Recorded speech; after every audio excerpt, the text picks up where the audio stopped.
একদিন একজন গরিব লোক রাস্তায় 10টি টাকা পেল। সে ভাবতে লাগলো, এই 10 টাকায় কি কেনা যাবে।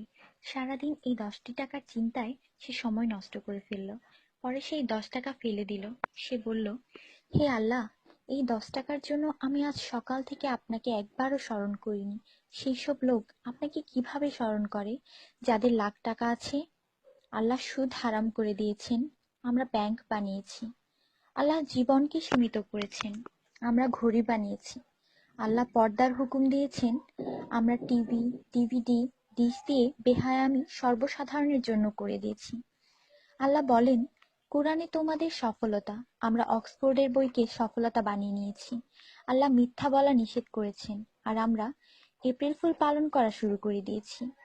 আল্লাহ বৃদ্ধ বয়সে মা বাবার সেবা করতে বলেছেন, আমরা বৃদ্ধাশ্রম বানিয়ে ফেলেছি। আজ মুসলমান এই জন্য দুশ্চিন্তায় যে যাকে খুশি করার তাকেই তো রাগিয়ে ফেলেছি। দয়া করে সবাইকে ফরওয়ার্ড করুন, কারণ নেকির দাওয়াত দেওয়ায় নেকিকারীর সমান সওয়াব পাওয়া যায়। একটু ভাবুন, আজান যখন হয় তখন টিভির ভলিউম কমানো হয়, কিন্তু নজর টিভিতেই থাকে।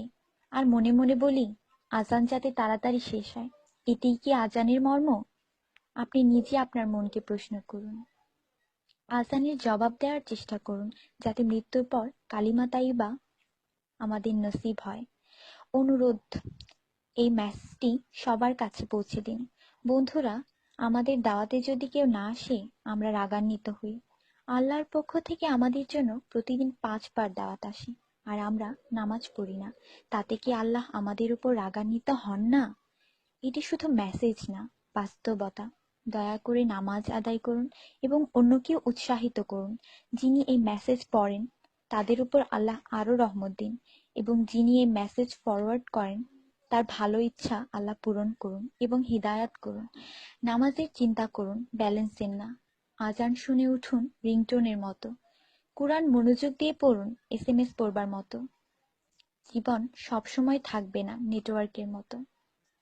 নামাজ ত্যাগ করা মানে আল্লাহকে রাগান্বিত করা। ফজর 6 মিনিট, জোহর 15 মিনিট, আসর 8 মিনিট, মাগরিব 10 মিনিট, এশা 18 মিনিট, মোট 57 মিনিট। 80% লোক এই মেসেজ ফরওয়ার্ড করে না। দয়া করে আপনি করুন। আল্লাহ সবার মঙ্গল করুন। আমিন।